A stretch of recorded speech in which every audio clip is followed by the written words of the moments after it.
भगवान बाबा हनुमान जी मैंने जीवन में की सारी पूजा पुराने विचार बंद किए। मैं मरूंगी या जीऊंगी एक ही भगवान बाबा हनुमान जी को मानूंगी।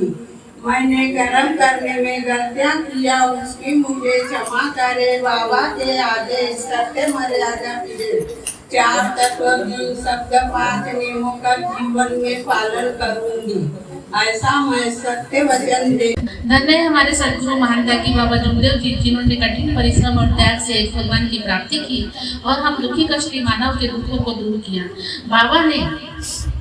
बाबा को भी अपने दुख दूर करने के लिए बाबा के घर में भी परेशानी थी, दुख थी। बाबा के घर में भी 12 साल से दुख था और बाबा ने इन 12 साल के दुखों को 12 साल के दुखों को एक भगवान की प्राप्ति करके दूर किया। और ये भगवत कृपा अपने पास न रखते हुए बाबा ने हम दुखी कष्टी मानव के हित के लिए हमारे बीच में रखी है जिसे एक भगवान की प्राप्ति कहते हैं। और इस एक भगवान की प्राप्ति को मानव धर्म चलाने के लिए बाबा ने हम मानव तक फैलाने के लिए मानवता से चले, इसके लिए बाबा ने इस धर्म को मानव धर्म की संज्ञा दी है।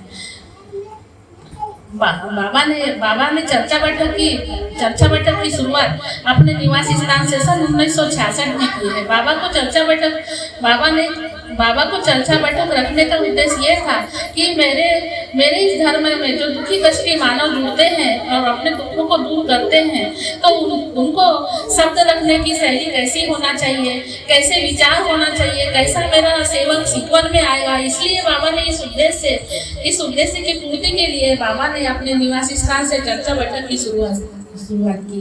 बाबा चर्चा बैठक लेने के लिए गांव जाते थे। बाबा दिन नहीं देखते थे, रात नहीं देखते थे। बाबा ने अथक परिश्रम और अथक प्रयास से हम मानव को जगाने का प्रयास किया है। इस जगाने के प्रयास में बाबा ने अपने घर गृहस्थी को साधते हुए परमार्थ के कार्य किए हैं। और बाबा ने चर्चा बैठक की स्थापना की है। तो चर्चा बैठक की स्थापना हम सेवकों के लिए की है। ये हमारे लिए भक्ति की पाठशाला है। जिस तरह हम स्कूल कॉलेज जाते हैं, सीखते हैं, ज्ञान अर्जित करते हैं, उसी तरह हम सेवकों के लिए चर्चा बैठक जरूरी है। चर्चा बैठक में सेवक अपने आए हुए अनुभव बताते हैं, सीखवन देते हैं, विचार रखते हैं। चर्चा बैठक वैसे तो कहा जाए 4 तत्व 3 शब्द 5 नियमों पर आधारित होती है। और हम सेवक को सीखने की गरज होती है कि कौन सा सेवक क्या शब्द कहे जाए, और वो शब्द हमारी गलती को लाकर खड़ा करते हम उस गलती को सुधारकर अपने जीवन को बेहतर बना सकते हैं। तो ये चर्चा बैठक का मुख्य उद्देश्य होता है। चर्चा बैठक में आने से हमको विचार मिलते हैं। विचार ऐसे मिलते हैं, हमारे बाबा की सीखवन पर ही विचार मिलते हैं, मार्ग की सीखवन पर ही विचार मिलते से हमको सीखने की जरूरत होती है। ये बाबा का मुख्य उद्देश्य था। बाबा ने हम सेवकों के लिए चर्चा बैठक की स्थापना करने का मुख्य उद्देश्य यही रहा था। आज जैसा हम फोन चार्जिंग में लगाते हैं और फोन की चार्जिंग 100% होती है, उसी तरह हम सेवकों के लिए चर्चा बैठक जैसे 100% हमारा मोबाइल चार्जिंग होता है, हम जब तक चार्जिंग करते भले 2% उसमें चार्जिंग कम ना रह जाए, तब तक हम उसमें से केबल से हटाते नहीं हैं।